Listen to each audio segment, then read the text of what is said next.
If in a triangle ABC, the altitudes from the vertices A, B, C on opposite sides are in HP, then sin A, sin B and sin C are in. इसके लिए क्या करता हूँ मैं, सबसे पहले एक triangle ABC यहाँ पे ड्रॉ कर लेता हूँ आपके लिए. ओके, ये हमारा ट्राइंगल ABC है और इसे मैं नेम दे देता हूँ ABC. ओके, अब देखो साइड ए क्या होगा, साइड ए होगा इस वाले एंगल से, एंगल ए से opposite side. Okay, side B क्या होगा, एंगल बी से अपोजिट साइड, और साइड सी क्या होगा, एंगल सी से अपोजिट साइड. ठीक है, अब गिवन क्या है कि 3 altitudes from the vertices A1 ABC are drawn opposite to the sides. Okay, और जो 3 एल्टीट्यूड्स है वो HP में है, हार्मोनिक प्रोग्रेशन में है. तो इसके लिए पहले मैं 3 एल्टीट्यूड्स बना लेता हूँ. ओके, यहाँ से एक परपेंडिकुलर ड्रॉप हुआ होगा अपोजिट साइड पे. ठीक है, सिमिलरली यहाँ से एक परपेंडिकुलर ड्रॉप हुआ होगा अपोजिट साइड पर वर्टेक्स से, और यहाँ से एक परपेंडिकुलर ड्रॉप हुआ होगा अपोजिट साइड पे. ओके, तो यहाँ पे हमारे पास क्या आ गया, 3 परपेंडिकुलर्स. इनको मैं नेम दे देता हूँ. ठीक है, ये है मेरा परपेंडिकुलर C, ये है परपेंडिकुलर B और ये है परपेंडिकुलर A. ठीक है, अब एरिया ऑफ ट्रायंगल क्या होता है, एरिया ऑफ ट्रायंगल ABC का जो एरिया है, okay, this is equal to half into base into height. ठीक है, imply that area of triangle ABC this is equal to, अगर मैं बेस इस साइड को लूँ AC को, ठीक है, तो हाफ इंटू B हो जाएगा क्योंकि बेस क्या है B.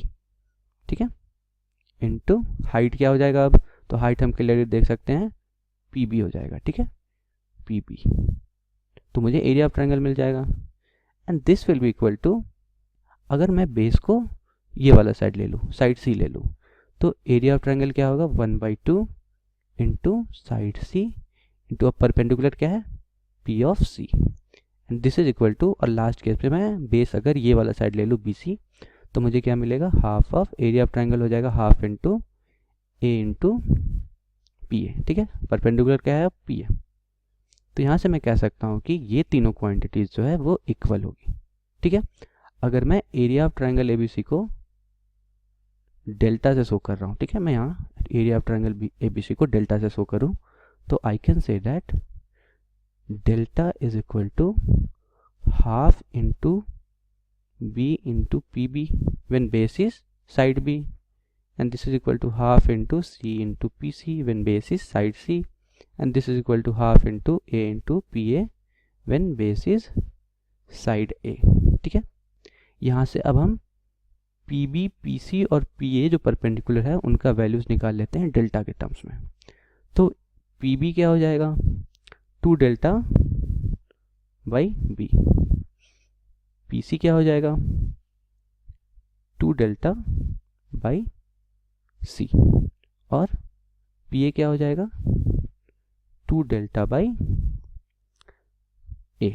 ठीक है, अब गिवन क्या है कि ये जो परपेंडिकुलर्स है ये हार्मोनिक प्रोग्रेशन में है. ठीक है, तो ये सारे परपेंडिकुलर्स जो है ये हार्मोनिक प्रोग्रेशन में है. इसका मतलब PB, ठीक है, PC एंड PA को मैं पहले लिख लेता हूँ. ठीक है, तो PA, PB, PC are in HP.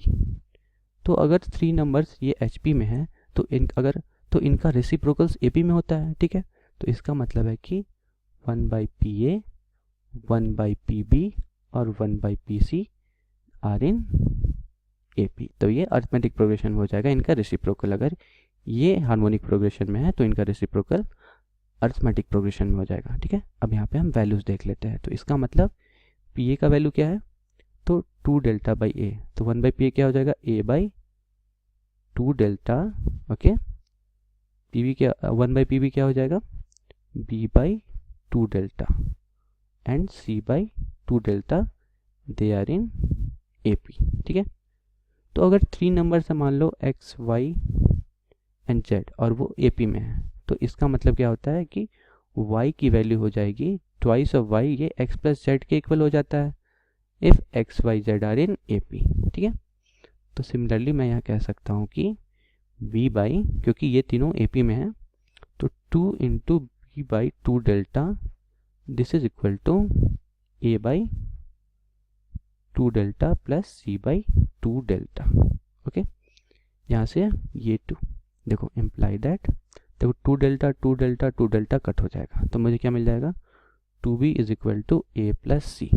ठीक है, और ये सिमिलर आ गया, अगर x y z AP में है तो 2y is equal to x plus z, तो अगर 2b is equal to a plus c, तो I can say that a b c are in AP। यहाँ से मुझे ये पता चल गया कि a b c AP में है। ओके, क्योंकि 2 twice of b is equal to a plus c। अब मुझे पता क्या करना है कि sine a sine b sine c ये कौन से प्रोग्रेशन में है। ठीक है, sine a sine b sine c, तो देखो साइड्स और साइन में रिलेशन मुझे साइन रूल देता है। ठीक है, तो सबसे पहले हम साइन रूल फॉर ट्रायंगल देखते हैं। वो क्या होता है, a by sine a, this is equal to b by sine b, and this is equal to c by sine c। ये क्या है, साइन रूल है। ओके, और इसे मैं सम कांस्टेंट k के इक्वल एज्यूम कर लूँ, तो यहाँ से a की वैल्यू क्या आ जाएगी, k times of sine of a, b की वैल्यू आ जाएगी k times of sine of b, और c की वैल्यू आ जाएगी k times of sine of c। ठीक है, अब मैं इस वाले इक्वेशन में पुट कर दूंगा, क्योंकि क्योंकि 2b is equal to a plus c आया था और abc AP में आ गया था, तो मैं 2b is equal to a plus c में ये सारी वैल्यू सब्स्टिट्यूट कर दूंगा। Since 2b is equal to a plus c, क्योंकि abc AP में है, imply that 2 into k sine b, this is equal to k sine of a plus k times of sine of c।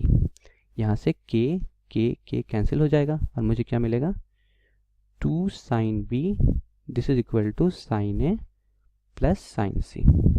अब again अगर मेरे पास 3 numbers है, sine a sine b, ठीक है, एंड साइन c, और ये अगर AP में है तो ट्वाइस ऑफ साइन b क्या हो जाएगा, sine a plus sine c, और वही इक्वेशन मेरे पास यहाँ पे आया है कि twice of sine b is equal to sine a plus sine c। तो I can clearly say that by this equation that twice of sine b is equal to sine a plus sine c, that sine a sine b sine c are in AP, ये AP में है, clearly यहाँ से हम देख सकते हैं।